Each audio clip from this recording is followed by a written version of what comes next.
Hello, everybody. Scott Golden here with the Golden Opportunities Coaching YouTube channel and the continuation of our work here.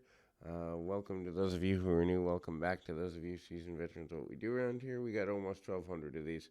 Hopefully, several that are useful to you. If you are looking for coaching in the new year, would love to be of assistance, relationship, business, habit form coaching, all that good stuff. We can certainly do that for your benefit. This is kind of our trauma series, signs you may have trauma.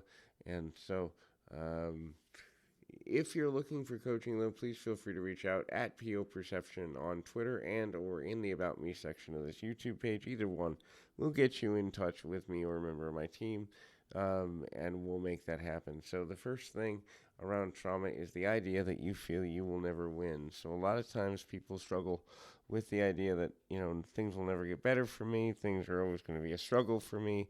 I am constantly tired. I'm constantly burned out. Nothing is ever going to go the way that I, you know, get things to want them to go.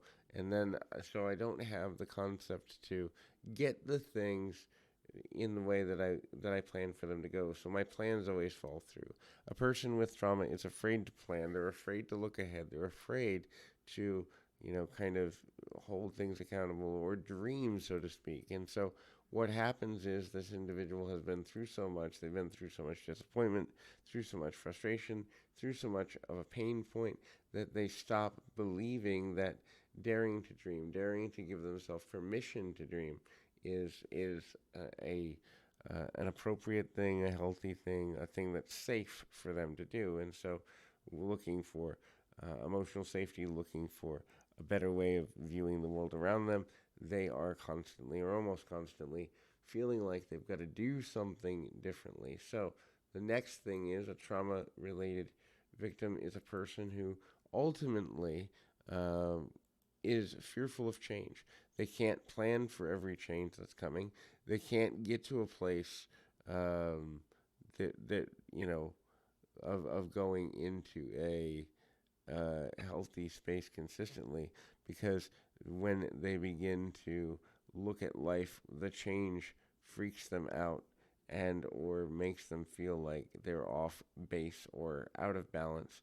That ultimately out of balance nature means that they are more likely to stay as committed to safety, security, and repetition as possible, which then interacts with their social acuity in the sense of them feeling maybe that, ultimately something, people are going to judge me if I do the wrong thing. People are going to judge me if I say the wrong thing.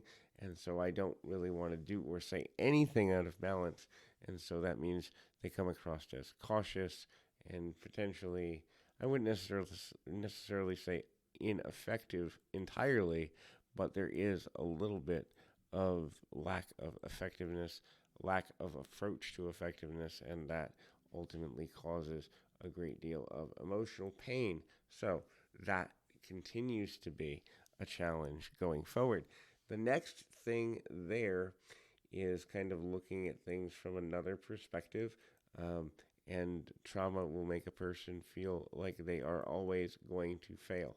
The idea that failure is almost, I'd go as far as to say for some of them, trauma victims, trauma survivors, their destiny, that failure is what they are, and I know it'll sound weird to say called to do, but it's like there's no point in my life where I won't fail. There's no point in my life where I'm not going to fall short of my own expectations of myself. And so I expect failure. I expect that failure is my destiny, my purpose, or what the world expects for me and from me. And so that is there. And then success. A lot of times fear of success is something that a lot of people don't understand, but fear of success ultimately comes from the fact of I don't trust my own judgment. I don't trust the realities of the judgment that I need to make in order to protect myself. And so I am fearing success because I won't be able to maintain it.